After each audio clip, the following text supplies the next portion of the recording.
Hello there again, friend. We thank you for joining us today, and we praise God for this opportunity. We are looking together at Romans chapter number 8, and during this time, we are looking at verses 12 and 13. And as we look at this chapter, we're looking at victory in Jesus, and we are looking in these verses at the separation of victory.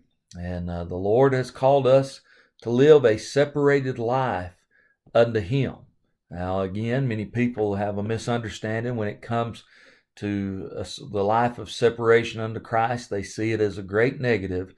But I want to tell you, the mature Christian that's lived with the Lord for a while sees this as a great positive in life. And so, as we've been looking at it, we've been looking at the reasons that are given to us to live a separated life. And we see that we are joined by the Spirit of God unto Christ. We have been delivered from the wrath of God against our sin. We've been brought under the rule of Christ. We've been given a new nature, and we've been given the assurance of heaven.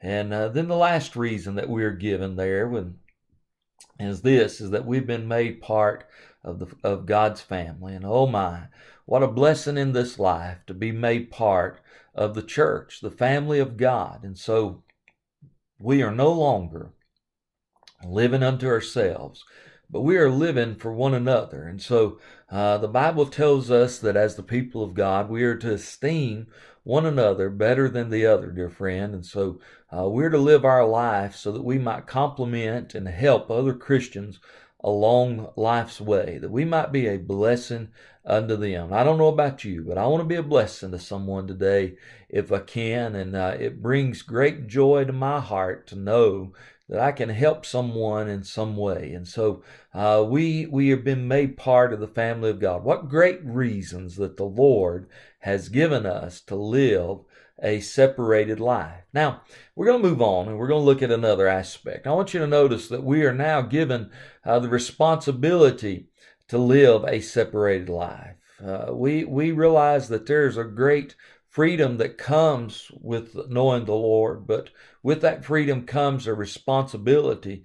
And so Paul says this. He says, therefore, brethren, in verse number 12, we are debtors. We are debtors. And so we see that we have a responsibility here. The word debtor, the Greek word that is used there, simply means this: one who owes another. He's a debtor.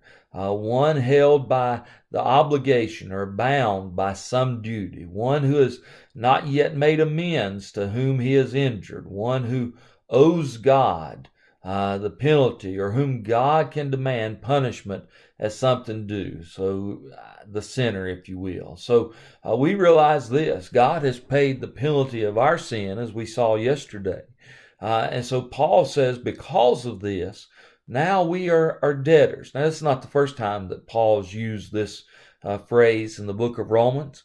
In Romans chapter 1, verse number 14, he says there, I am debtor both to the Greeks and to the barbarians, both to the wise and to the unwise. So as much as in me is, I am ready to preach the gospel to you that are at Rome also. For I am not ashamed of the gospel of Christ, for it is the power of God unto salvation, to the Jew first, or to everyone that believeth, to the Jew first, and also to the Greeks. And so Paul has said there that he was obligated to share the gospel with other people. Now he comes back and he says there is this obligation for us as the people of God to live a separate life unto him. We are indebted. We are obligated that our lives might be holy lives separate unto the Lord. Now, why is that? Now, friend, it's simply this reason. Because of what Jesus Christ did for us on the cross of Calvary, our life now is to be lived completely unto him. Now, I want you to ask yourself a question as we close this thought today. How are you living your life today? Are you living your life simply for yourself? Is life for you all about you? Do you have any consideration, dear friend, for the obligation that we have to live for the life? I want you to be mindful of this today. God gave you the life that you have. He gave you the very gift of life.